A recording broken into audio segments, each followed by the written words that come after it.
Hey everybody. All right, here we are with Mike Lyons from Recovery Systems. Mike's a fascinating man, and what he doesn't know about recovery probably isn't isn't the right way to do it. So Oh, talk me up, Rob. Oh no, I yeah, can only fail from here. yeah, you're a fascinating man to listen to. So I'm hoping that people will be able to tune into this and take some little gems and some pearls away from you. So fire Uh, away, Mike.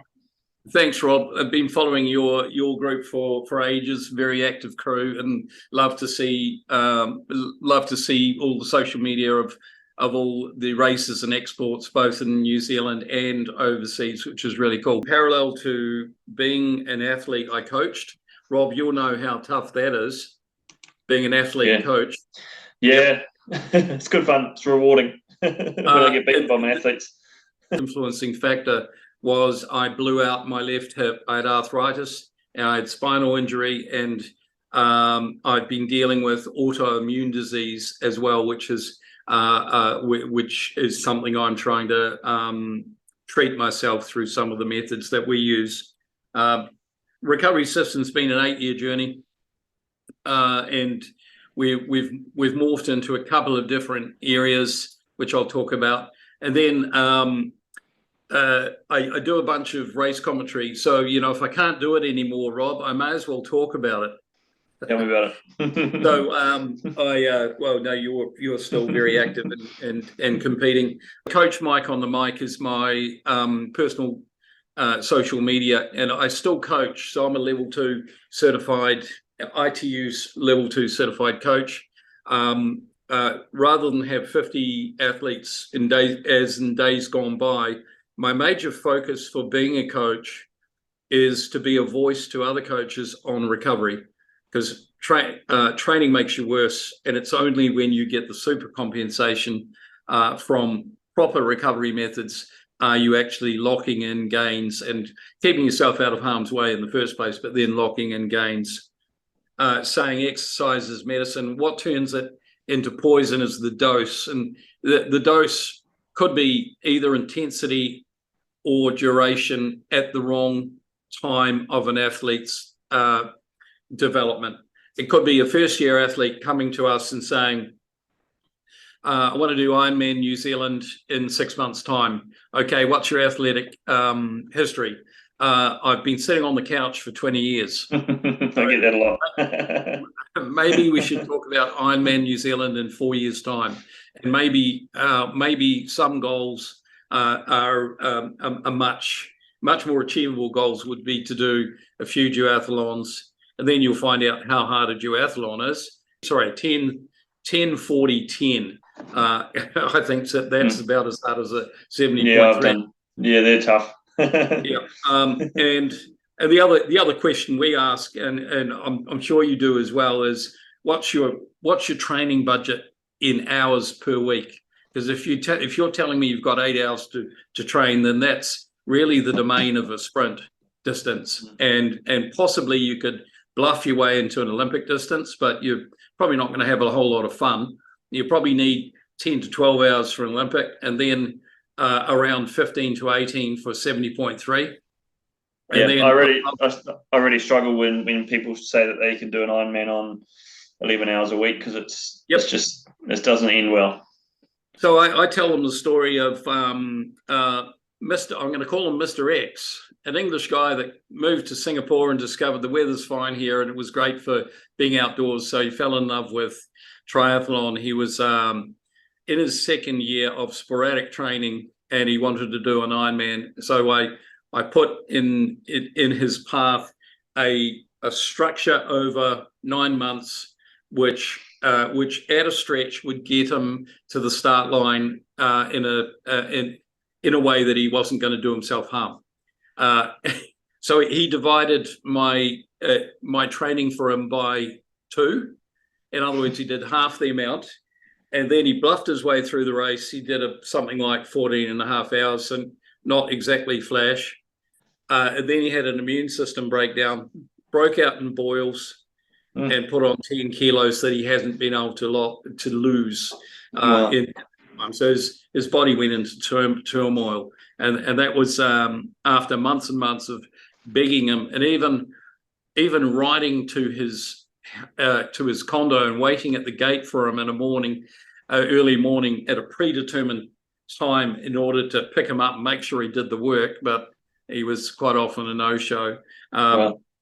So there's an example of overreaching. And the other thing I would say to people, particularly triathletes, is that it's not a rite of passage to go through sprint, Olympic, 70.3, then Ironman. It's not something you need to tick every box on. And in my case, I had my best races at Olympic distance. I represented New Zealand at 2 world champs, had one particularly good race in Budapest. I could, in 2010, I think it was, so long ago, I had a few pretty good 70.3s, but really it was at the limit of my endurance capabilities. And that was how my body's tuned. I only ever did one Ironman, and as I was coming down the finishing, and I did it so that I needed to go through the training, so I understood what my athletes were needing to do, and understood the toll that it took and how much recovery was required. And I remember running down the finishing chute, the carpeted area with everyone cheering and yelling, and I said to myself, I'm never going to do this again.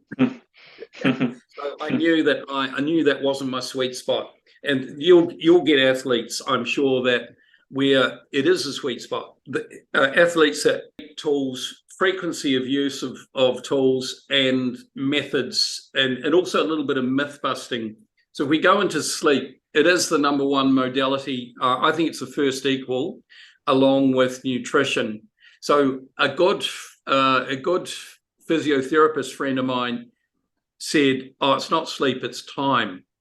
I kind of agree with him. You do need to have an appropriate amount of time in between key training sessions in order for your body to manage the whole recovery process. There's ways that you can speed that up. And if that time involved elements of poor sleep, then the results are not going to be the same. So just looking at a few things that are factors. So the good old alarm clock. Rob, you're mostly coaching age group, a lot of elites in there. I'll shout out to Chris Dunn, who I was speaking to recently, and I know a lot of your team are front of the pack, and they probably weren't front of the pack when you first started coaching them. So kudos to you. That's progression over time. That's applying a lot of the good old Arthur Lydiard principles to training. It's a progressive overload with recovery weeks, good periodization in order to lock everything in. So for a lot of age groupers, I think the alarm clock is your frenemy. We talked about this. Your human growth hormone is at its peak just before you naturally awake. And sometimes prematurely disturbing that with an alarm clock is not a great thing. Unfortunately, we live in a world where we need to clock on to work and clock off to work. So we do have certain parameters. We've got, in many cases, kids to drop off to school and other responsibilities in our life. Therefore, an alarm clock is necessary. But what I would say is, and it's a principle and an idea that I discussed with you last time, which is a +4, +8, +24. So some days you'll wake up and you're not feeling it. Well, that's a lot of people. And that's a lot of people every day.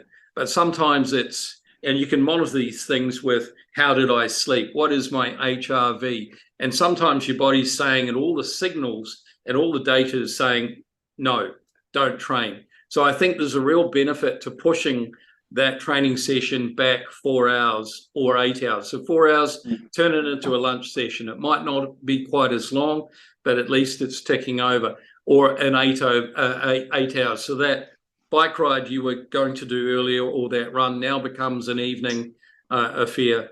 So in which you're giving yourself sufficient time to recover, or could be a rest day.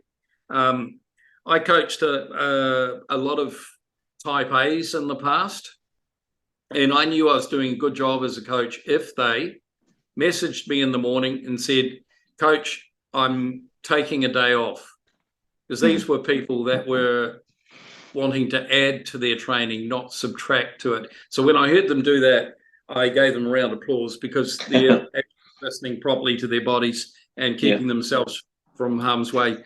The second thing is sleep hygiene, which is partly cleanliness is next to godliness, but also having a nice dark room.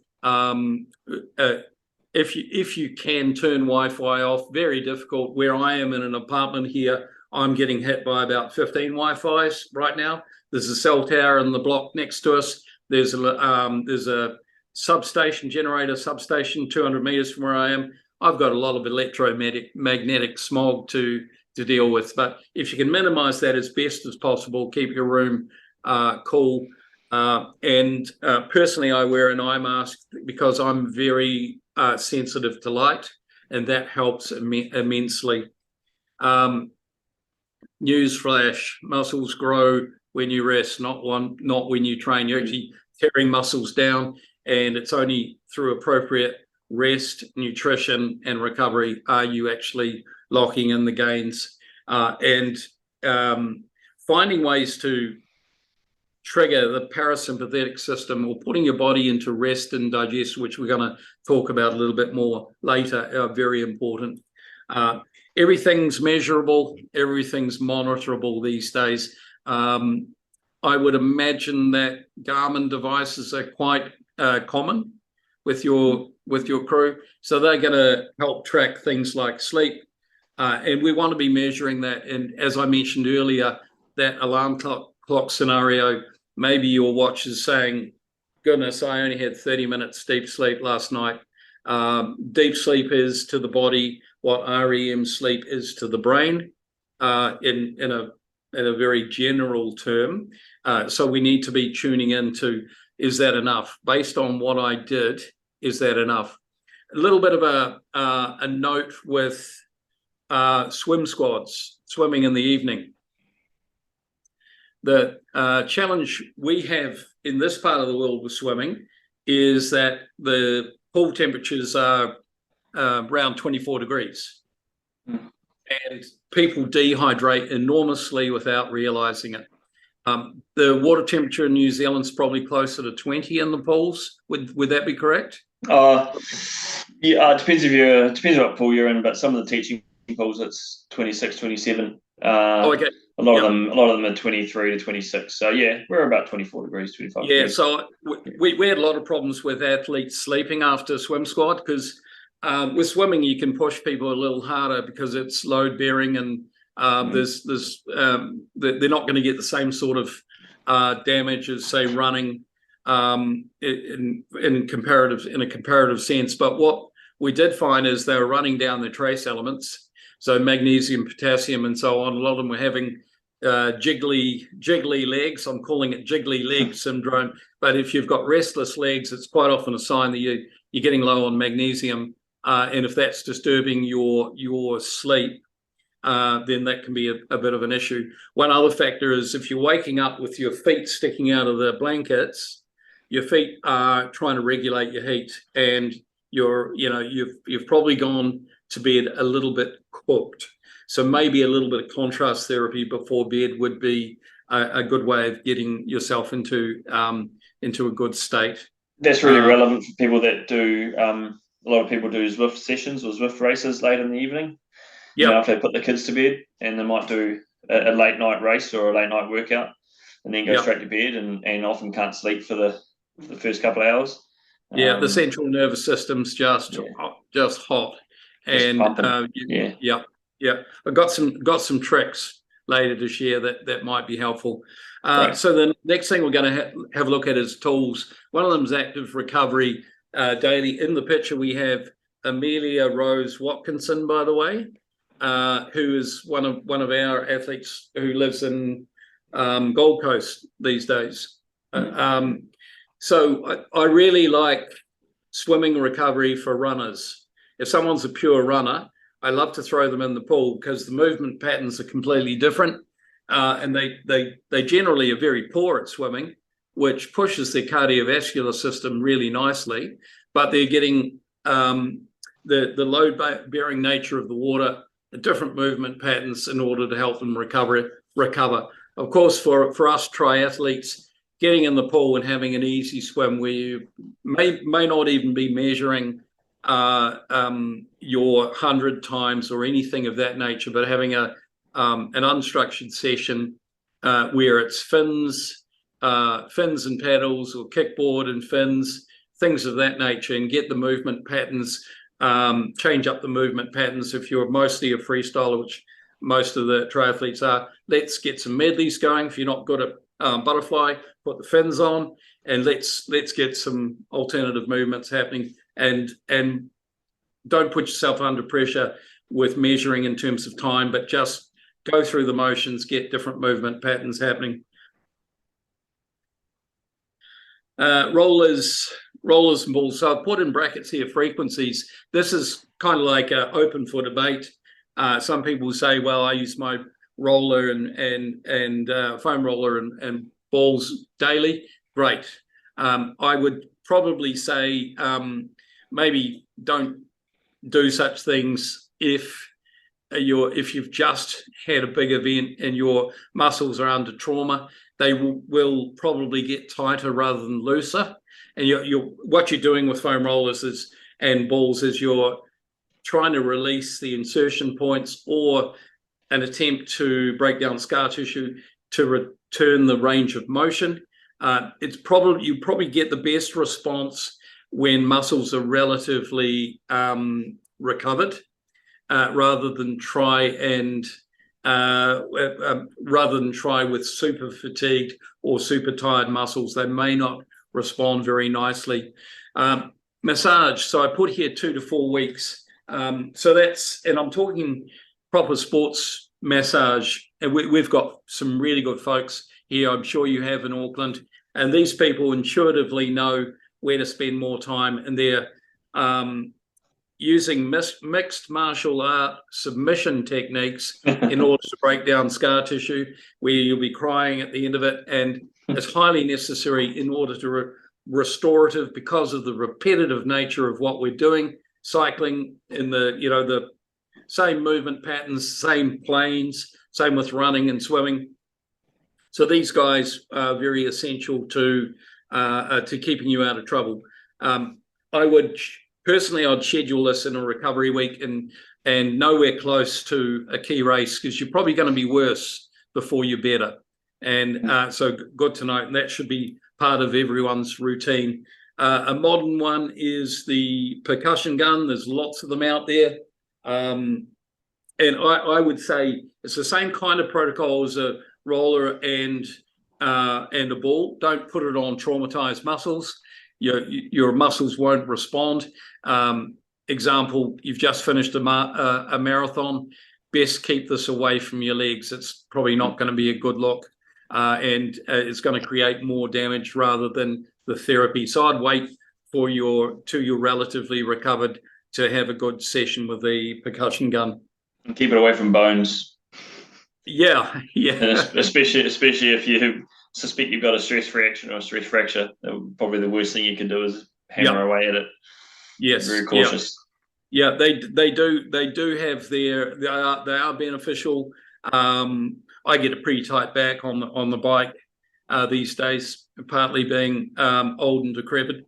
So I've work away on my back, but I'll use it when I'm recovered, and then around the shoulder areas mostly for me.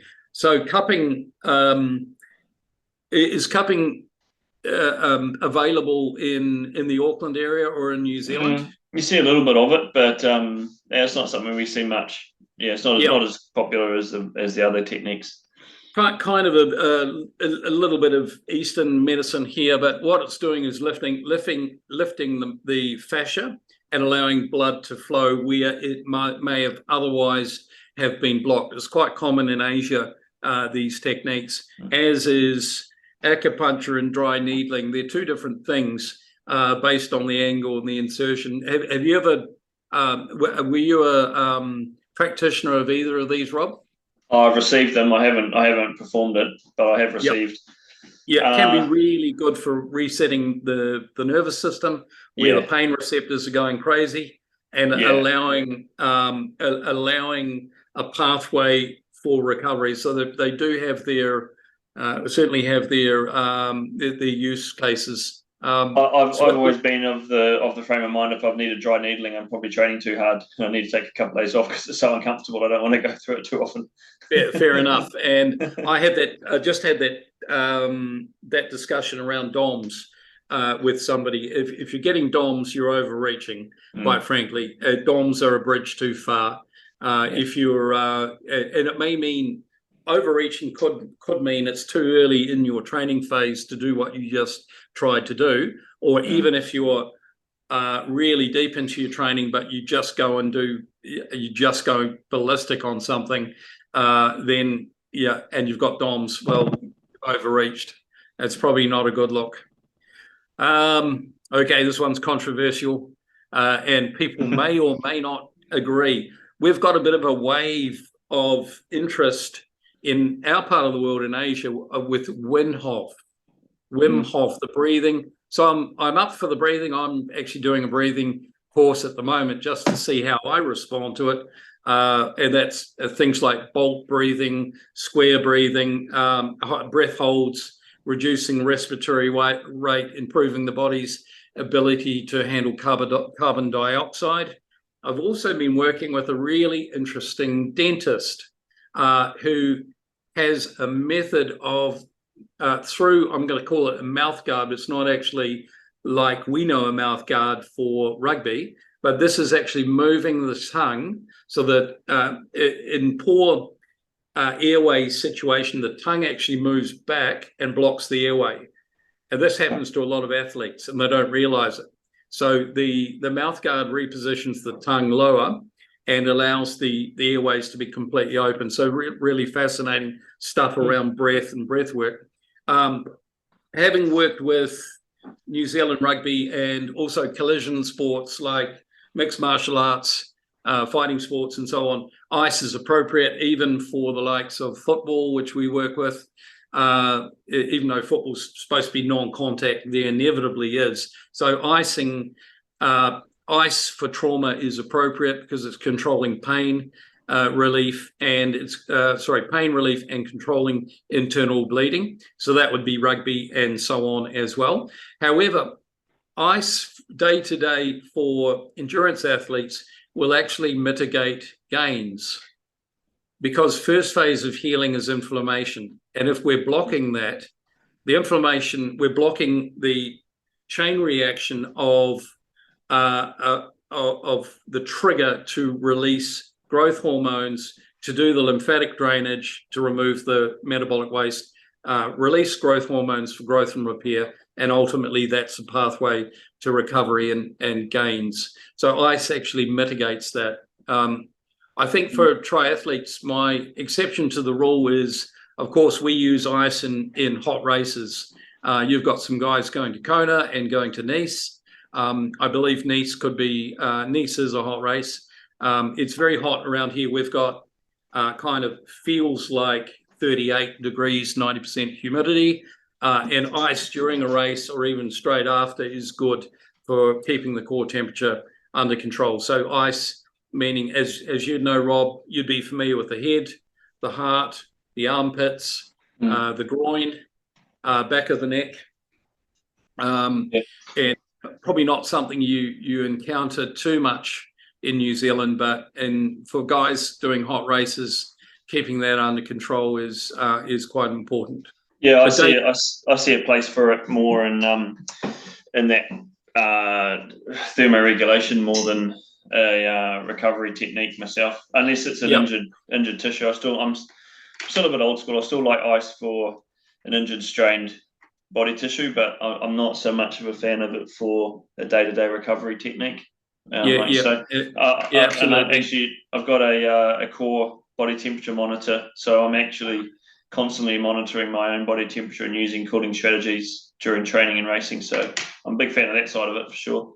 Yeah, absolutely. So just for those who haven't done many hot races, the smaller people racing in the heat, there is definitely an acclimatization. We've seen folks come from Melbourne winter to race in Bintan, which is Indonesia, just next door to Singapore. And they'll go out, they have a good swim because they're typically good swimmers. They'll blast away on the bike and shoot some really low number on the bike, and then they'll come and blow up on the run. And it's that heat acclimatization that they don't know what hit them. So it typically affects bigger units, bigger people more because of surface area, because your body cools through evaporation. And there's no evaporation. The sweat sits on you. There's no cooling factor whatsoever. And therefore, your effort level will be here, but your heart rate's up here much higher, in order to try and cool yourself. Same sort of scenarios when you turn the aircon on in the car and the revs go up. It's your body's having to rev harder in order to cool. So the opposite's true. You put big units into a cold environment, they'll have a good time of it. You put small people in a cold environment, particularly from Asia, they'll suffer. They're just not built for it. So I think there's a fair bit of acclimatization required. I don't know how you can best do that, with the exception of turning up and doing a bunch of saunaing, perhaps, or simulating it in some way. Maybe having all the pots boiling in the kitchen, Rob, and set your trainer up in the kitchen, try and simulate some sort of humid environment there with the heaters on. Yeah, well, that's something I do a lot of, actually, heat acclimation. And so you don't have to go quite that extreme, but you can actually use PVC suits, clothing, protective clothing, and you can wear that when you're on the trainer, and that effectively does the same thing as putting a heater in the room. And when you're monitoring your body temperature, it actually shoots up pretty quickly, and it's really, really effective. But the other thing we do is we have a training camp each year in Samoa in August as preparation for World Championships in Hawaii. And so Samoa in August is very hot and humid. It's a great location and it's easy to get to. So that's how we do our heat acclimation, as well as using an environmental chamber in Auckland and sauna work as well. So yeah, it's lots of things you can do around that. Brilliant. That's super. Great idea. So we're recovery. We're going to segue into what we've done as a job. So as a business. So a lot of this came from out of me coaching and competing previously, and asking the question, what can I do? Repeatability, and repeatability will move the needle. So rather than head for a spa or a recovery center once in a while, if there are things that you can do in a home environment, then you're going to be much better off from a marginal gains point of view, rather than doing something once in a while, once a month or twice a month. So a little bit of a drill down to where we've come. I very ambitiously put industry leader up here, and I think we are leading in that's fair. Yeah. Thank you. In a certain sense, that's open to interpretation, I know. But some of the areas that we've really focused on is looking at the use case for functionality for athletes, and then understanding how they can get the most out of it, and teaching athletes that. So, Rob, you've got the pants. Yep. I believe, and you discovered. I've got the legs. I haven't got the pants. Oh, you got the legs. Okay. Yep. So legs. So we're 6 chambers. Most of the industry is 4 or 5. We've got 4 times the recovery modes. By the way, our machine's twice the power of most of the machines in the market. So there's a real effectiveness, and you think that going from 4 to 6 chambers, which we have 6, doesn't sound like much, but it's a bit like going from a 4-cylinder to a 6-cylinder. There's a whole lot of incremental power that is available as a result of that, which tends to manifest itself in quicker recovery, particularly in bigger scenarios like these pants, which are up to the waist. So this is getting into the hip and glute area as well. In New Zealand, this has been our most popular. We call them cuffs, CUFF. Some people call them wraps. And then is the four, we have 4 recovery modes. So each of them have their use case. You recently discovered D during your Swift racing. So D meaning all the cells turn on at the same time, then off, which is really good for warm-up. Any comments on what you found? Yeah, I just do 8 minutes on D prior to jumping on a trainer, prior to a workout. And I might just sit there with often I have a coffee at the same time, just to try and maximize get as many opportunities as I can to get the body ready for a race. And I think you pointed me to the study that showed 8 minutes was sufficient to get that flow.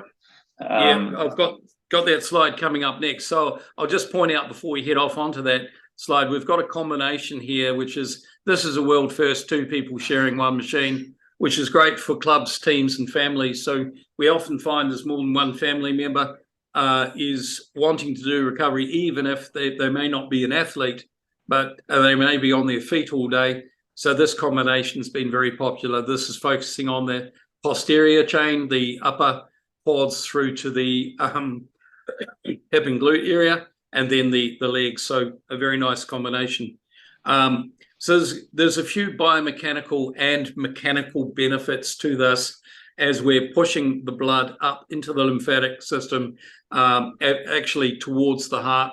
So even though the leg cuffs might finish towards the top of the legs, the blood volume's moving up quite a lot higher. So the extraction of waste is happening through the lymphatic system, and then every minute or so there's a release of fresh nutrients back to speed up the healing, recovery, and gains. There's a couple of benefits. One's biomechanical and the other's mechanical. So there's a strain and shear in the mechanical, which is good for healthy vascular conditions. And the other's a whole lot of plasminogen.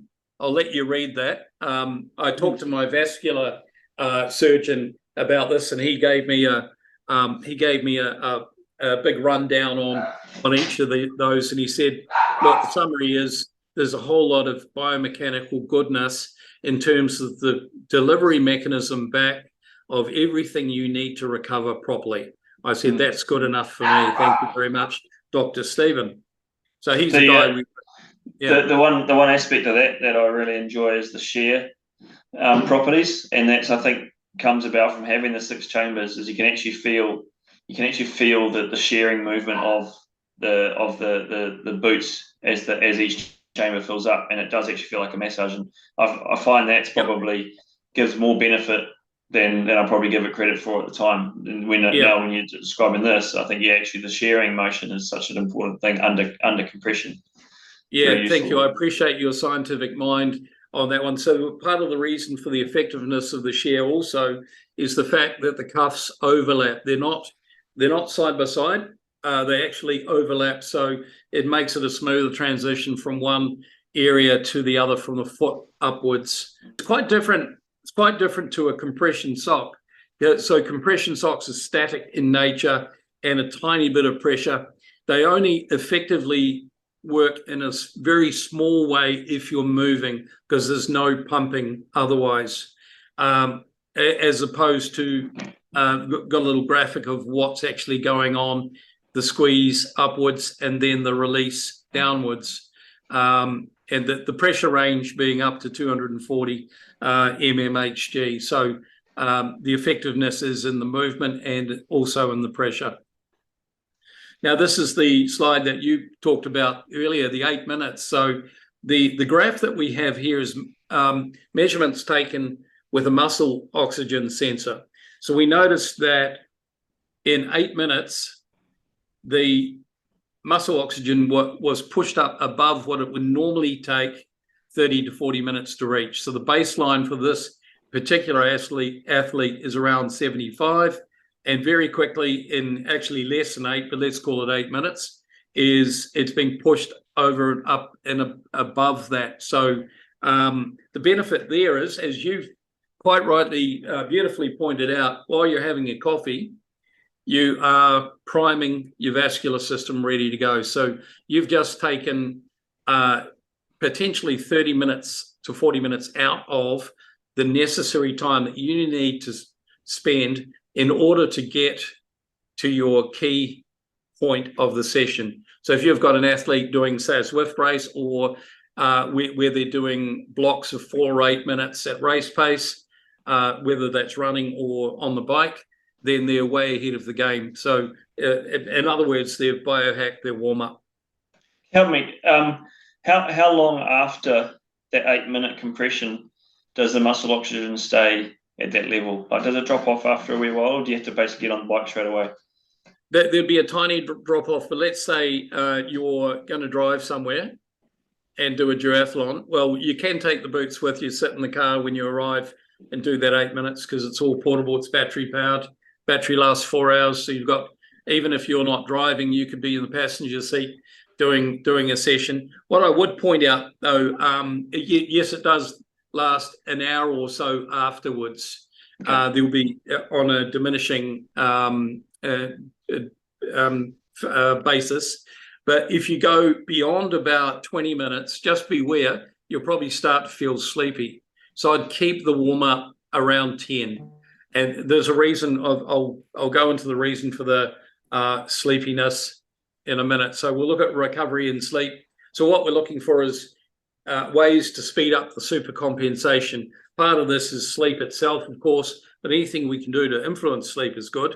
Nutrition, definitely, and then the timing of everything. So we looked at, over the years, we know that lots of people fall asleep when they're on the boots. I don't think you've seen this, Rob, have you?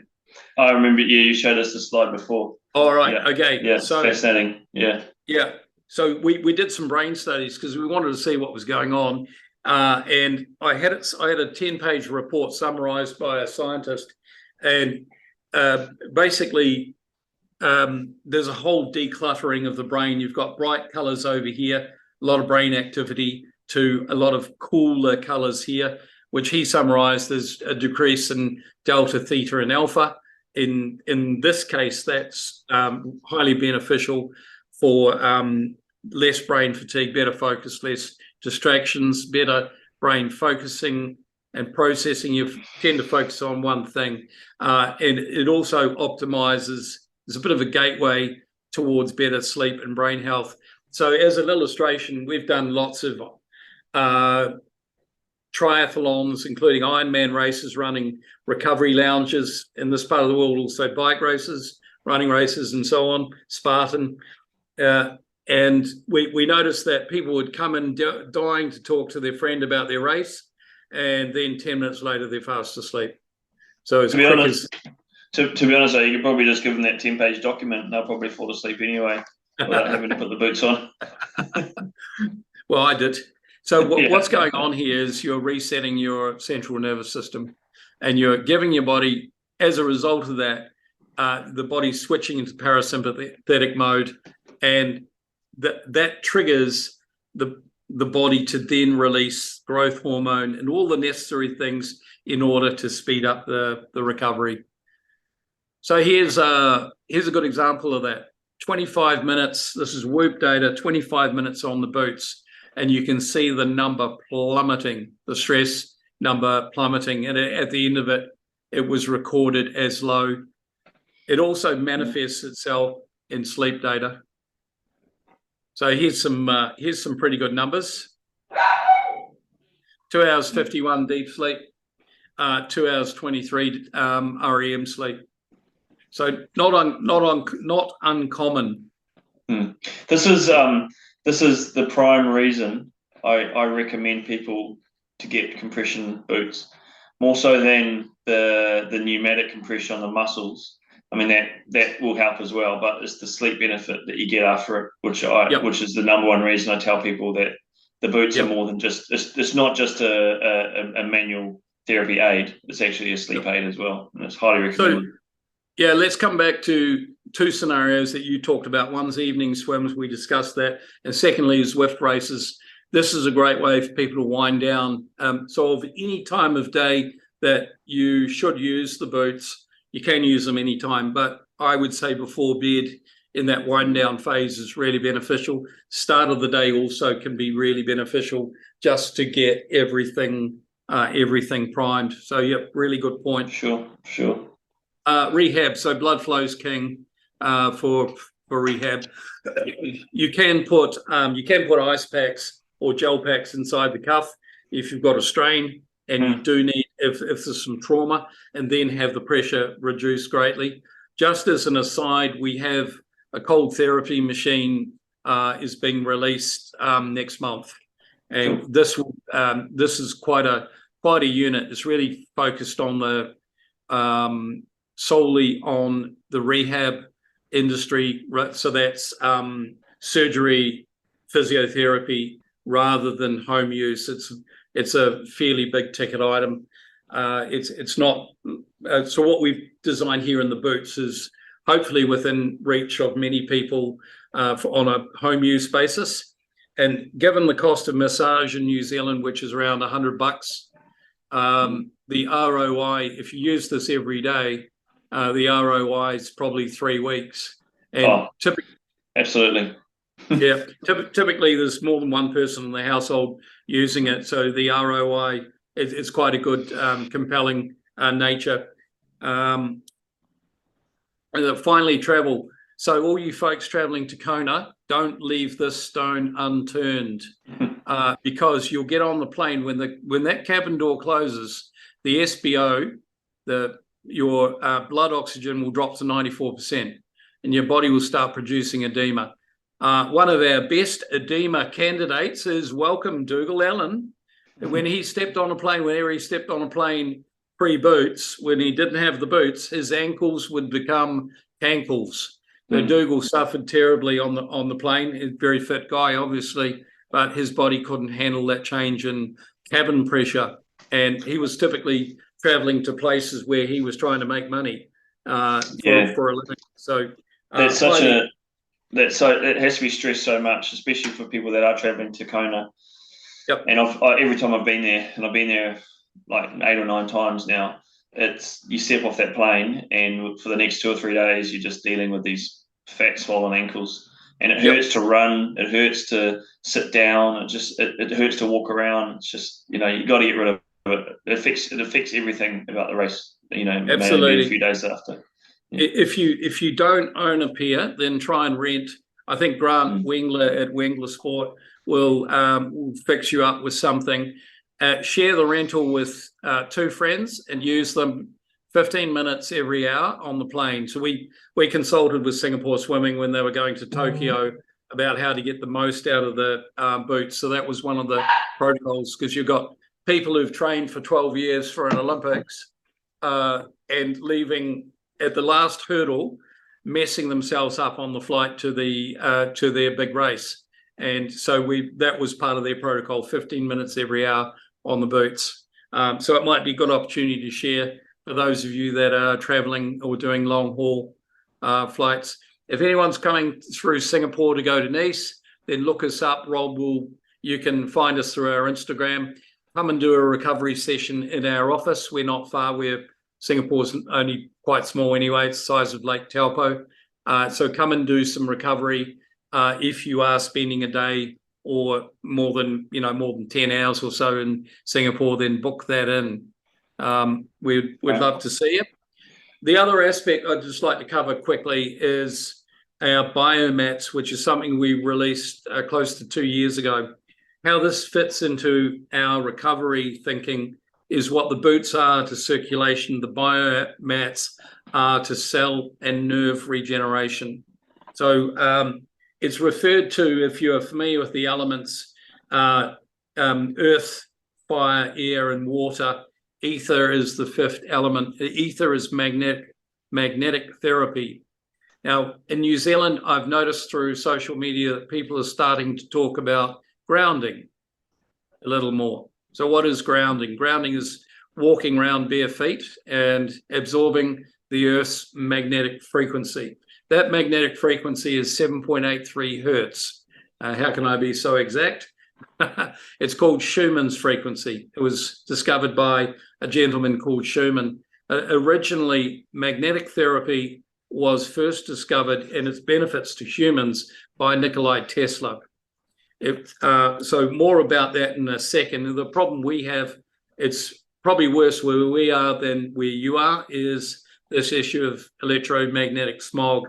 You can probably see along here a few things that you've got in your neighborhood, though. Power stations, cell towers, Wi-Fi, Bluetooth, and so on. So when you look at our bodies have around 800 billion cells. These are all like little batteries, and they need to function properly. They need to be properly charged because our body works via electrical impulses. So all that ATP, protein synthesis, detoxification, and so on, anti-inflammatory properties, it all works through proper electrical systems in the body, or the body being optimal in that regard. So we gave ourselves a challenge of looking at the benefits of a infrared sauna, of red light therapy, which I'm pretty sure there are spas or studios in Auckland now or around New Zealand. We work with some of them in the Taranaki. We supply one of a recovery clinic in the Taranaki called the Float Sanctuary. So they've got a magnesium float tank and a few other things. They've got our gear in there as well. So negative ion therapy, contrast therapy, which is different to ice, of course, because you're going from cold around 10 degrees to hot and repeating that process. That has some real benefits in terms of capillary contraction and expansion, and that then encourages detoxification and also autophagy, or the removal of dead cells from the body, which is essential for creating space for new cell growth. So if there's a bit of a traffic jam, of a lot of rubble on the road, then it doesn't happen as easily. So autophagy is quite important. So saunaing would be in itself is an example of that. And then finally, pulse electric magnetic frequency. So we took all those principles and built them into a mat. The mat is sitting behind me. I'll just make it a couple of times a day. And so let's go into each of these. Some of these are new to New Zealanders, in that some of these have been floating around traditional medicine from a lot of different cultures who were very advanced civilizations, like the Chinese, the Aztecs, the Mayans, the Egyptians. When they were in their heyday, they discovered a lot of these principles. So let's take a look at some old and some new. Some of the new is the PEMF. As I mentioned, Nikola Tesla discovered it. There's been 10,000 papers written on this, including a 4-year study by NASA. The reason why NASA was so interested in it is that they knew that if they sent astronauts outside of the beneficial magnetic fields of the Earth, one is atmospheric and the other, as I mentioned earlier, is the Earth itself's magnetic frequency. If they were sending astronauts outside of those beneficial fields, then they're putting them in harm's way. NASA built it into spacesuits and also into the spacecraft itself in order to properly sustain human life. So some of the principles of magnetic therapy are: it's highly anti-inflammatory. It's used to treat both body and brain. So everything from PTSD, ASD, multiple sclerosis, autism, stress, anxiety, elements of seasonal affective disorder in the winter, and it naturally restores the body's natural circuitry. Red light therapy. So this is low heat laser. So all these frequencies penetrate not just at the surface but into the body in order to create the therapy element. So with red light therapy, when red light comes in contact with dormant cells, they reactivate mitochondria. So of course, mitochondria being the basis for power and energy, ATP production, but it's also boosting collagen production. So all the ladies that are listening to this will probably get very excited right now, or perhaps they will. Actually, collagen is everything from cell membrane through to soft tissue. And of course, it ultimately manifests itself in the health and wellness of our biggest organ, which is our skin, highly essential for regulation of a whole lot of different things. So, and then, as I mentioned, there's also a benefit for winter in terms of seasonal affective disorder. 3 other elements real quick. One is far infrared, joint inflammation being a primary.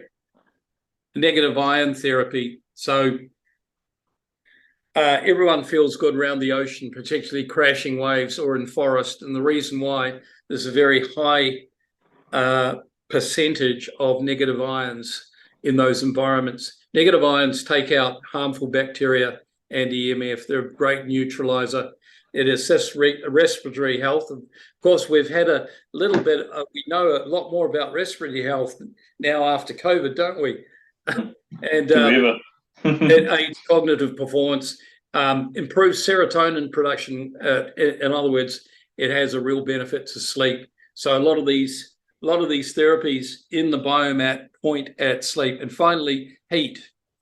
What are you telling me? This is some electric blanket? Well, if all it was just heat, well, that's one thing, but it's doing a whole lot of detox, cell and nerve regeneration, working on the energy systems, optimizing a whole bunch of stuff as well along the way, protein synthesis and so on. So the heat range is between 30 and 70.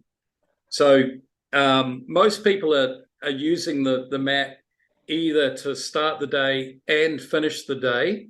Some who are working from home are using it for daytime naps and meditation.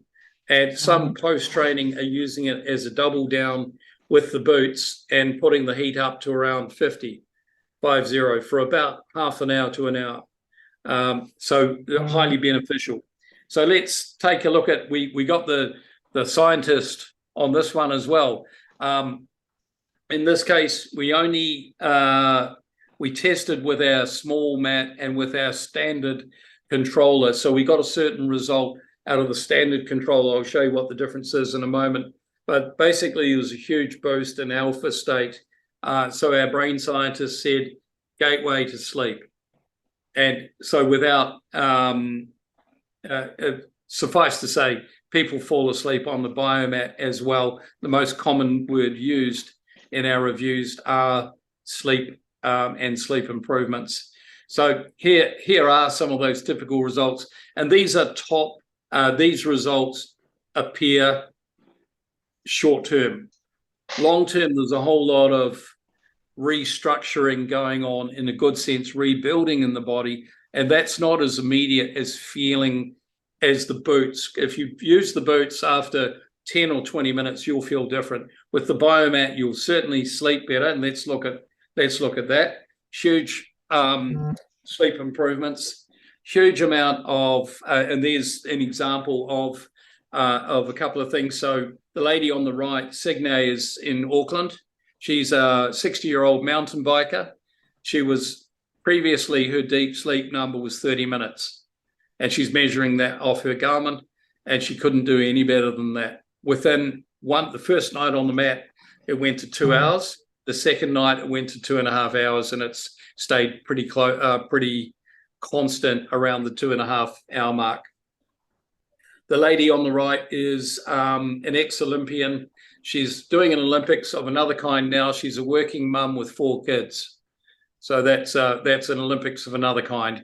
But her deep sleep also improved a lot. In both cases, both these folks are using the biomat before bed until I gave them another tip, which I'm going to tell you in a minute or so. Stress reduction is another great immediate benefit. So just like the boots, we saw a real decline or a real reduction in the stress level. This is measured off a Whoop. Some people are measuring it off Oura Ring or Garmin and HRV. We intend as future development as a company to build parameters or build a Bluetooth capability into our products in order to communicate with the smartphone. But we're not just communicating, not using it just as a remote control. We want to actually capture differences in biometrics like HRV, and then upload to Garmin, to Training Peaks, to Whoop, to Aura, and all the common platforms. It doesn't stop people now from doing that themselves, but what it will do is capture it as a channel in Garmin, in your Garmin device, or as a channel in your in Whoop or Aura, for example, or in Training Peaks. So you can, you being a very scientific coach, Rob, you would like to see some of those metrics, so you can you've got another thing to look at. If your athlete isn't quite improving like you thought, you can take it, you can dig a little deeper and take a look at their recovery metrics as well. Yep, definitely. Here's one for the ladies. This is skin improvements. This lady is the wife of one of our customers, one of our clients, and she was using the mat 10 minutes a day. So her skin, this took a month, her skin cleared up just like that. So that's saved them a fortune in potions and magic ointments and ladies' secret business. So she was delighted. So here's what we're capable of doing now. With the mat, we've just launched a new controller, and this is next level recovery. So we have 3 sleep frequencies, because we know that not everyone's going to respond to one, and it may be your body interprets the sleep frequencies a little bit differently. We have 4 awake frequencies. So these go through a routine of taking you up through parameters. And the parameters are between 1 and 30 hertz on the pulse electric magnetic frequency scale. Anyone that wants to research this or wants a scientific summary, I'll send Rob that via WhatsApp. And I'll also send a deep dive document into PEMF, because it's been studied 10,000 times. And so these frequencies for awake will actually boost cognitive capabilities. So great way of doing 10 to 20 minutes in the morning, probably while you're having your coffee as well, just to prepare you for the day, particularly if you're feeling like you've got a bit of brain fog. And then daytime rest, meditation, and naps and re-energizing during the day. And finally, all the healing technologies that I mentioned earlier: earthing, photon, negative ion, far infrared, and heat. So in other words, this controller, which isn't in our website yet, anyone that wants to reach out to us, we will upgrade them to this controller. It's a $500 upgrade, but anyone in New Zealand or any one of your overseas guys that want to reach out to us, either through our Instagram to say, hey, I'm in Rob's team, then do so. If you're interested in the mat, we'll upgrade you to this controller. Awesome. Yeah, no worries, happy to help. And finally, we've got, there it is there, go back, yep. We've got lots of recovery content. And so I've got a researcher in our team that researches stuff that people are searching on. And lately it's been soft tissue injuries. How long do they take to recover? What's the best way to handle them? So this is sort of not exactly right in the sweet spot of where our business is, but it's a shoulder topic. And we want to educate people in lots of different areas. Recovery for trail running, recovery for cyclists, and so on. Deep dive into ice, ton of deep dives into PEMF if you want a 3 to 4 minute read to get a feel for it. But you'll find hopefully that this is a good area for you to go to and have a look at our recovery content or blogs on our website as well.